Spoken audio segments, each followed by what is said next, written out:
Meni ko'nglimga deydi va bir gap aytajakman.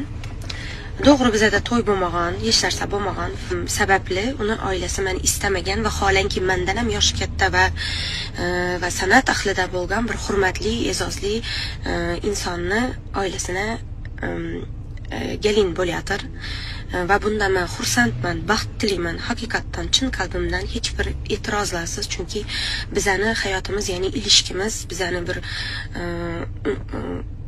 oilamiz, ya'ni ko'p keyin biz oramizda hattoki farzandimiz ham bo'lmaydi. Bu farzand faqat meniki.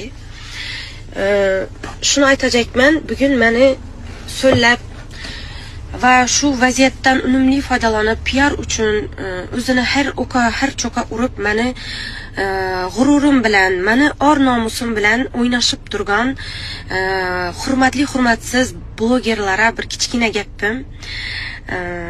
Balki farzandlisiz, balki farzandlaringiz yo'q. Bugun men indamin turgan bo'lsam, jim turgan bo'lsam, o'g'limni g'ururi uchun. Chunki meni o'g'lim hali katta bo'ladi. Shu vaqtimda so'raydi, "Opa, ona, menda shunday holatlar nechun bo'lgan?" degan vaqtimda men unga chiroyli javob berishim uchun jimman. O'g'lim shunday vaqt bo'ldi, shunday bo'ldi. Shunday vaziyatlarni yashadim deb aytib bilishlik uchun men hozir o'zimni yaxshi qo'la olib olganman.